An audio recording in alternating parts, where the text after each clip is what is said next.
गोविंद को विराजमान करवा दे। कथावाचक ऐसा होना चाहिए, वक्ता ऐसा होना चाहिए। और फिर निस्पृह वक्ता ऐसा होना चाहिए कि वो केवल कथा सुनाने पर ही अपना ध्यान केंद्रित करे। कथा के माध्यम से उसको कुछ मिलेगा या ना मिलेगा, इसके ऊपर लेश मात्र भी विचार ना करे, चिंतन ना करे, और कथा के बाद जो भी उसको प्राप्त हो जाए वो भगवान का प्रसाद समझ के उसे स्वीकार कर ले। तो ये तो लक्षण हो गए किसके? वक्ता के। अब बारी आई सुनने वालों।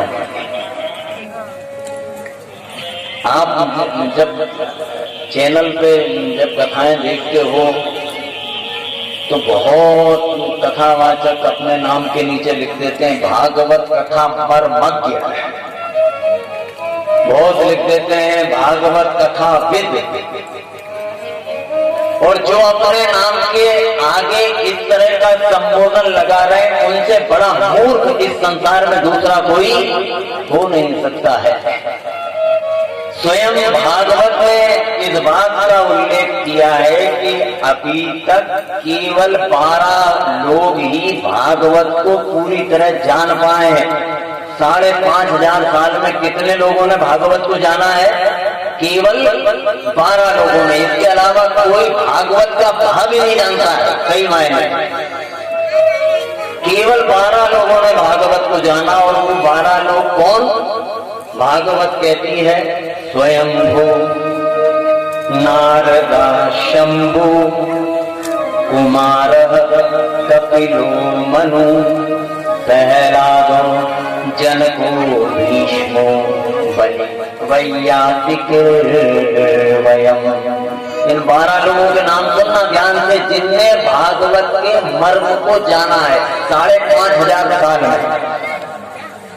उसमें पहले का नाम है ब्रह्मा, दूसरे का नाम है नारद, तीसरे का नाम है भगवान शिव, चौथे का नाम है सनत कुमार, पांचवें का नाम है भगवान कपिल नारायण, छठवें का नाम है मनु महाराज, सातवें का नाम है भक्त प्रहलाद, आठवें का नाम है सीता जी के पिता राजा जनक, 9वें का नाम है भीष्म पितामह, 10वें का नाम है राजा बलि, बाली नहीं राजा बलि, 11वें का नाम है शुभदेव और 12वें का नाम है यमराज या धर्मराज। इन 12 लोगों ने ही अभी तक भागवत का मर्म जाना है।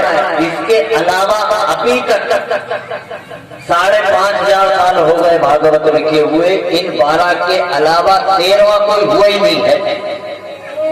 तो जब आप भागवत के बारे में पूर्ण नहीं जानते हो तो आपको अपने नाम के आगे भागवत मर्मज्ञ लिखने का अधिकार ही नहीं है।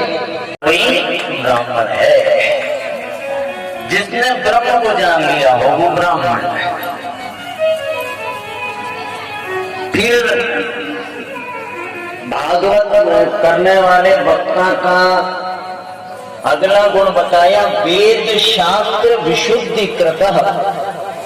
इसका अर्थ क्या हुआ कि जो वेद शास्त्र पुराणों की अच्छी तरह से व्याख्या कर सके वही भागवत कथा का सच्चा वक्ता है।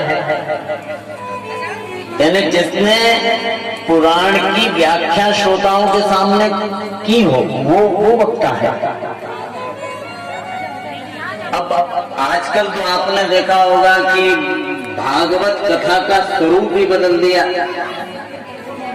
ये भागवत कथा में से भी आज के कथावाचकों ने 3 कथा प्रकट कर दी अपने मन से।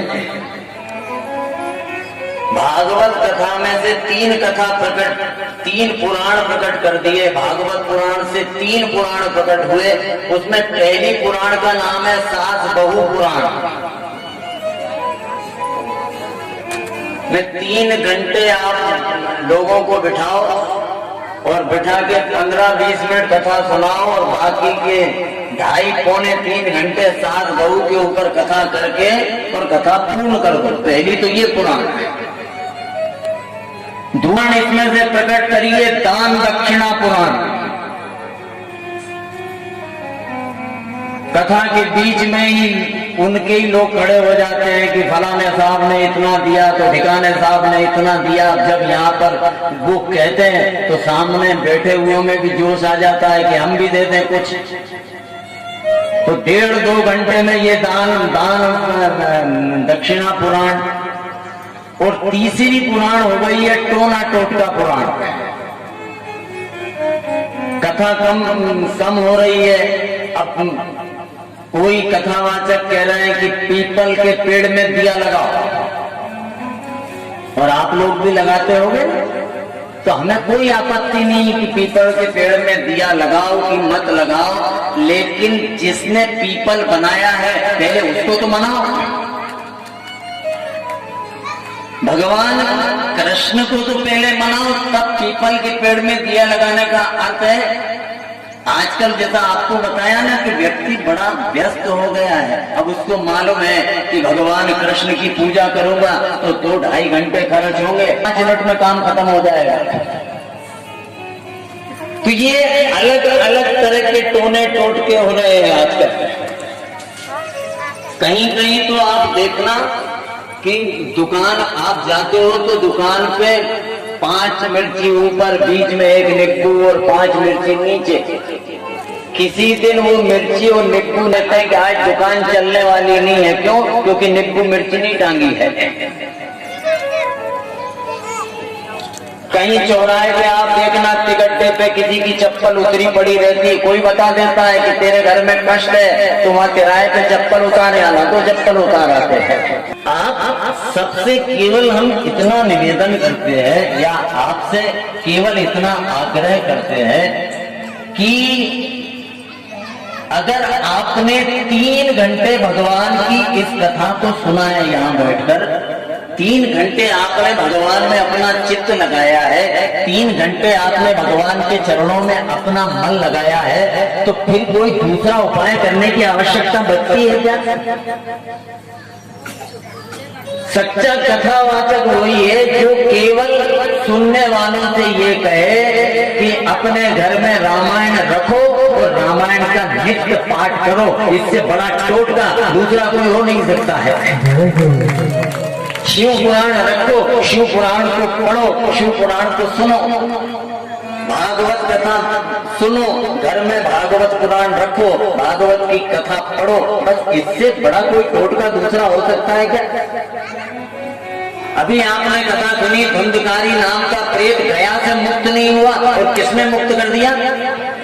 7 दिन की भागवत कथा ने धुंधकारी को भगवान के गोलोक धाम पहुंचा दिया।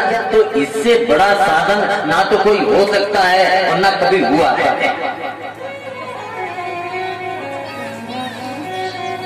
फिर जो भागवत कथा का वक्ता हो वो दृष्टांत देने में कुशल होना चाहिए, यानी कथा को समझाने के लिए वो शास्त्र सम्मत दृष्टांत लोगों को सुनाए। लेकिन दृष्टांत कैसे होना चाहिए? शास्त्र सम्मत। अब कहीं एक बार हम कथा चैनल पे देख रहे थे तो एक बहुत बड़े संत हैं, वो दृष्टांत सुना रहे थे राम कथा में। अब रावण ने 6 महीने की नींद के बाद जगाया। अब आप देख रहे हैं दृष्टांत को सुनाने का क्या मतलब है। जब कुंभकर्ण को जगाया तो 6 महीने में कुंभकर्ण की दाढ़ी बहुत बढ़ गई थी। तो रावण ने कहा किसी को बुलाकर कि इसकी कुंभकर्ण की दाढ़ी वाड़ी अच्छी तरह से काट लो, छोटी कर लो। तो वो दाढ़ी काटने वाला पहुंचा और जैसे उसने सांस ली तो कैंची उसके अंदर चली गई। ये हमारा दृष्टांत नहीं सुना रहे थे, तो आपको बता रहे हैं कि इस तरह के दृष्टांत सुना देते। अब जब कैंची उसके पेट में चली गई तो वो काटने वाला, दाढ़ी काटने वाला भी अंदर चला गया।